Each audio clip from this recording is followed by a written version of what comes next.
Oui, bien-aimé, béni de Dieu, béni de Dieu, béni de Dieu, Mokili Mobimba, Nzamba Lola, Apambola Bino, Apambola Bino, Apambola Bino, Bozolanda, Mwana Nabino, Leki Nabino, évangéliste Ernest Mungu, évangéliste Ernest Mungu, Owapi Azali visionnaire, on a l'église évangélique béni de Dieu, l'église évangélique béni de Dieu, et c'est retrouvé dans la commune ya Kintambo, na arena biso maison mbungu en allant vers Vélodrome topé Vélodrome en allant vers maison mbungu avenue Kimvula numéro 3. Gloire à l'éternel. Bien aimé tozo senga lisusu bo s'abonner massivement pe bo faire abonner chaîne na biso, c'est vraiment important. Tozo matisa ba abonner pona mbongo te mais toluka ba abonner pour élargir espace et évangile. Gloire à l'éternel. Nekar na lobaki to pe na lobaka. Biso to sali YouTube pour na côté ya sango malamu na souci que grâce aux nzamba tekat na biso et kende vraiment mokili mobimba. Gloire à Jésus. Yango zomona na chaîne na biso ya YouTube tout à l'heure même pas monétisé pour na nini to tiaka ba kilte nyonso à 100%. Et na ba kilte wana ba adoration ba nzembo ba cantique to salaka écoute biso toujours ba problème ba réclamation tout ça et yango to lobaki malamu ba kata na bango monétisation mais ba tu ka chaîne fonctionner pour être tout na côté ya sango malamu yango ne objectif na biso. Gloire à l'éternel. Bien aimé tozo continuer thème na biso ozaki intitulé un bon papa. Nazosala par tous les moyens nasalaka minisa muke pour peut-être bataille kozala te bataille misala mais tous au moins temps il y a rolanda temps moi quelques 15 minutes surtout débordé to comme attendre 20 minutes mais tout ngoni sur la zobunda ke ezala kaka moi 15 minutes tous au moins réflexion to pour moi les kanisi ya koyeba susu komi tuna mituna nzamba lobelinga nini nzamba sengi na sala nini nzamba pekisinga nini, c'est très important. Tobondeli plan d'exhortation. Lokumu ezonge pai na yo nkolo na milimo Yesu Masiya nzambe na makoki nyonso. Seigneur osalinga faveur na se retrouver lisusu liboso na mabota nyonso bandimi kolanda ngai. Kolo molimo na yo asunga ngai na lobaka ute pai na yo pour la délivrance, édification, bénédiction libota na yo. Zo contrôle en tout et pour tout na kombo na Yesu Masiya wazali kono biksi malamu nde na bomoko tobondeli. Amen. Un bon papa. Neka tozoloba, un bon papa ne cherche pas la souffrance de son enfant. Un bon papa ne punit pas pour condamner, mais un bon papa punit pour corriger, punit pour instruire. Un bon papa cherche toujours que son enfant soit le meilleur, que son enfant ait une vie paisible. Un bon papa cherche toujours que le futur de son enfant soit vraiment meilleur. Gloire à l'éternel. To komi na tango tozoloba, nzamba azali papa malamu. Koleka même baboti baboti biso na se na moi oyo. Tozolendisa libota na nzambe koloba ete soki souffrance eza ko se multiplier kati na yo, esengeli o corriger relation na yo na nzambe. Soki o se retrouver na reproche mon côté, soki moni que relation na yo na nzambe eza malamu, bien aimé, ko se décourager te. Ko se décourager te. Ko lemba pe te ko sala malamu. Ndenge makomi lobi na Galates 6:9, ko se lâcher te, continuer. Et pas nzambe loko moko te to sala ka ya malamu ekende ofele. Non. Hébreux chapitre 6 dit, nzamba za ingrat pour abosana. To continuer ko sala malamu. To continuer ko persévérer dans la foi. Même si osimba lelo te, to yebike mukolo moko, un bon papa côté élément. Un bon papa kolobaki non. Moi na nyoko mingi. Un bon papa kolobaki non cette fois-ci. Na répondre, na résoudre, na tombola, na pesa. Bien aimé, tala histoire ya couple oyo. Couple Zacharie. Papa oyo Zacharie na mwasi na Elisabeth. Zacharie abandi kosala service ya nzambe. Bien aimé, dans Luc chapitre 1 verset 6, Bible témoignait bango. Tous étaient justes devant l'Éternel. Ils étaient justes. La Bible témoigne qu'on ne pouvait même pas les reprocher. Ils obéissaient dans tous les commandements. Ils obéissaient. Ils travaillaient avec intégrité de cœur. Mais ils avaient un problème. Ils avaient un grand problème. Et le problème était les problèmes de la stérilité. Ils n'avaient pas d'enfant. Et ils priaient Dieu pour avoir l'enfant. Mais l'Éternel ne les répondait pas. Ils priaient, ils servaient Dieu, ils priaient, ils servaient Dieu. L'Éternel ne répondait pas. Et malgré sa réponse, ils ont continué toujours dans la persévérance. Ils ont continué toujours à croire. Ce qui est plus grave, c'est quoi? Parce que Élisabeth était arrivée même dans les moments de, que dirais-je, akobaki na moment oyo akobota lisusu te, dans les moments de ménopause. Donc je crois, il savait que l'Éternel ne l'arrivait pas à donner l'enfant, mais il n'avait pas abandonné. Il continuait toujours à servir Dieu dans la fidélité, dans l'intégrité. Bien aimé, je vous ai parlé, le silence de l'Éternel n'exprime pas son absence. Je vous ai parlé, bien aimé, que la présence de Dieu n'exclut pas les problèmes. Plusieurs personnes croient, quand on s'engage dans le service de Dieu, quand on prie Dieu, quand on sert Dieu, quand on abandonne la vie du péché, on ne peut plus souffrir. Non. Que dirais-je, David dit une chose, le malheur atteint souvent les justes, mais l'Éternel l'en délivre toujours. Dans ce verset biblique, nous avons deux adverbes. Deux adverbes. Nous avons les souvent et nous avons toujours. Bien-aimé, dans les malheurs, on utilise l'adverbe souvent. Dans la délivrance, on utilise l'adverbe toujours pour dire que dans tout ce qui pouvait t'arriver, mon frère, ma soeur, si tu es avec Dieu, tu marches avec Dieu, sache-le qu'il y a une délivrance réservée pour toi. Gloire à l'Éternel. Nyonso ekokomelo ate ezosimba te, ate ezomarche te, na persévérance ya prière, na persévérance ya koservir Nzambe, yebe te délivrance na yo, eza sima na yo. Il y a un jour, un bon papa va s'élever pour dire non, cette fois-ci, je dois justifier mon fils, je dois justifier mon enfant. N'abandonne pas ta foi. Zacharie et Élisabeth n'avaient pas abandonné. Ils persévéraient toujours dans la foi. Ils persévéraient toujours dans la prière, malgré ils ne voyaient rien. Mais aujourd'hui, combien de personnes se sont retirées?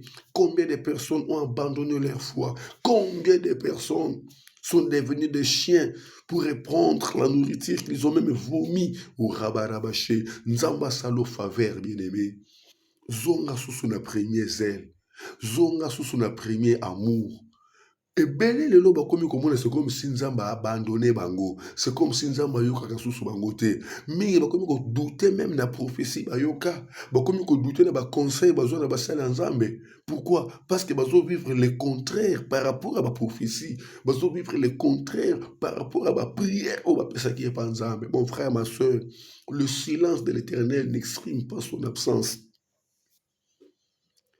J'avais donné, je ne sais pas comment l'appeler. Vous savez, ce qui bébé, aolela, moboti ya solo ayeba ki mwanu azolela parce que asali kaka na bilamba. Mwanu azolela, na omona azoka libumu pasi. Mwanu azolela, eza kolela ya nzala. Eza na ba moment mosusu, soki mwana bandi kolela, nzala eleki makasi aboyaka na libele. Opesa mwana libele, mwana boyi azokoka lisusu te, il faut mwana lia fufu. Siko moboti ya solo aosala nini? Omona atiki mwana lela, ya kimi mbangu na kizini, azolamba mwa pepe supu ya mbangu po ayeba kobongisela mwana na ye, ayebi ke so napesi kaka mwana kimi kokota. Mais pendant que moboti na cuisine, azolamba, azobongisa, kuna mwana azolela. Alors ba voisin baleki nzela ba ibelo côté, ba na facilité ko finga même moboti. Oh maman ndenge nini? Oh maman ndenge nini? Aotika mwana en tout cas ba maman mususu. Ba mususu ba kete pa mwana, yango mwana ngo pe likambo nini boye.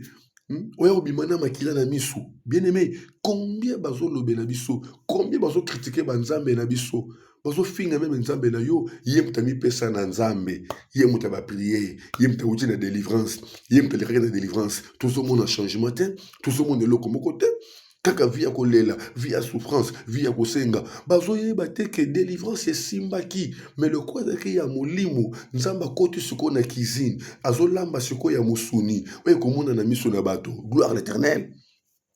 La délivrance, ce n'est pas seulement avoir directement les bijoux, les travails de voiture. Non, non, non, non, non. La délivrance, d'abord, c'est la restauration de son état spirituel.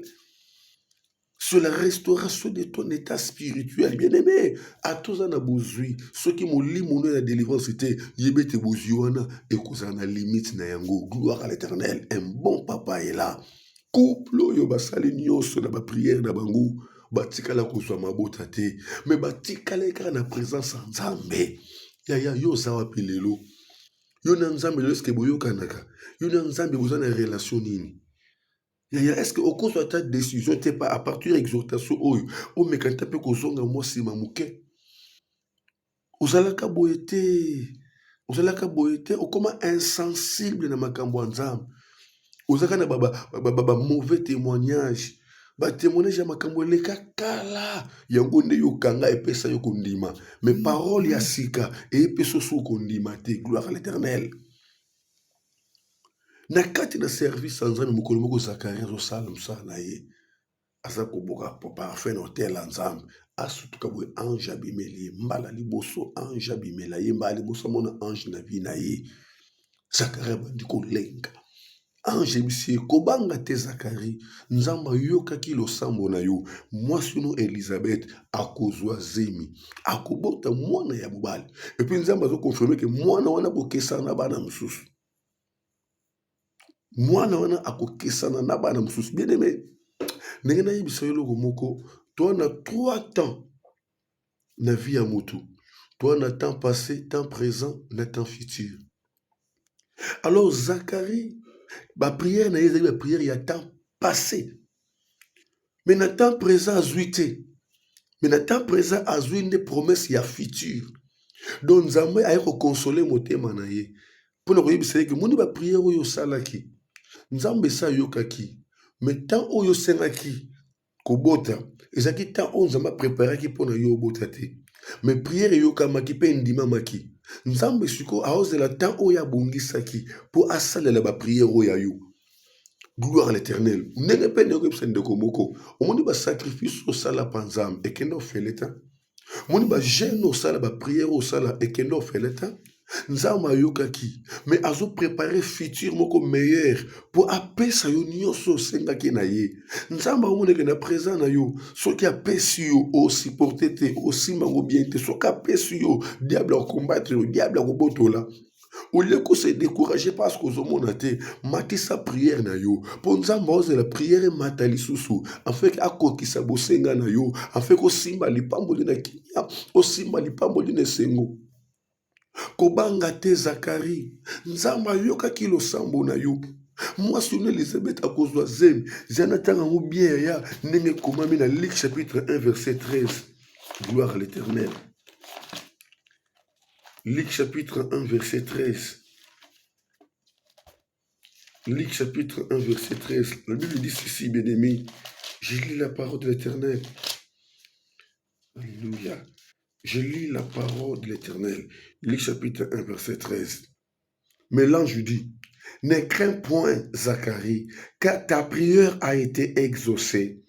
Ta femme Élisabeth enfantera un fils, et il lui donnera le nom de Jean. Verset 14. Il sera pour toi un sujet de joie et d'allégresse, et plusieurs se réjouiront de sa naissance, car il sera grand devant le Seigneur. Il ne boira ni vin ni liqueur enivrante, et il sera rempli de l'Esprit Saint dès le sein de sa mère. Donc, on peut sentir que Nzamba zo témoigner que moi, on a kozala mukolo, kozala mutu nene. Yoka dem kam Nzamba zo loba, ba te bele ba ko sepela na ko botama na ye. Mwana wana kozala mwana kopeso esengo pour dire que lipamboli na nzambe eza lipamboli oyo eyaka kapo yo sepela te po esepelisa na entourage na libota na yo yango moni eyaka toujours na difficulté kobanga te lelo nzambe aye koloba na yo ayoka yo kala ayebi posa na yo ayebi bosenga na yo aozela temps favorable po apeso na kimia ndozokona Paul azoloba na Galate 6:9 kolemba te kosala malamu po malamu ozosala okobuka mbuma na yango na moment opportun bien aimé zongela nzambe okoperdre récité ya bapriere oyo osala basacrifice ebele osunga basali na nzambe osunga mosala na nzambe c'est comme si eloko moko ezongela yo te nzambe azobongisa ezali nzambe amona mpa ndima yango azomemo na temps favorable gloire à l'éternel vous savez moto otonga ndako na ye batonga toujours clôture moko songolo boyeba te nini ezosalema na kati clôture wana mpe ekobeba nango manzanza elembi manzanza ebukani alors ntango bato bazoleka c'est possible bato baloba yango depuis baclôtura eloko nini yango baotonga wana depuis babandi kotonga tomona clair te no bozomona clair te parce que babandi na se bazotimola pourquoi baotimola parce que singeli hauteur ezala molai makasi bien aimé olingi ndako na yo otonga yango ya étage olingi otonga immeuble olingi kende ba 10 niveau 15 niveau il faut kita mosika na fondation ndamoni vie ya bato ebele makambo ezomonana te parce que nzambe aza kokita nano na se aza na kotonga fondation afere ntango akomatisa bato bana kotala ndenge nini lipamboli ezomata de gloire en gloire de bengiso en bengiso de succès en succès naye koyebisa ndeko moko kolemba te naye koyebisa ndeko moko zongela zela liboso zongela makasi ya liboso priere na yo nzambe ayokaki yango azomema na élévation ya likolo azomema yo na élévation oyo ekoatira attention ya bato azomema na élévation ekosepelisa bato yamba grâce yamba faveur lobi tokonse na histoire oyo nzamba lola apambola yo soki obana kokomante baexhortation na biso ekoencourage biso soki obana kolake ekoencourage biso partage pe video oyo na baconnaissance na barelation ekofortifie foi ya bandeko ebele nzamba lola apambola bino seigneur napesi yo merci bandeko nyonso yo permettre banda exhortation oyo molimo santu na yo ateya bango na lolenge ya bonzambe na yo afeke bandeko babénéficie na foi na bango na kombo na Yesu masiya nde tobondeli amen bye bye bye bye bye bye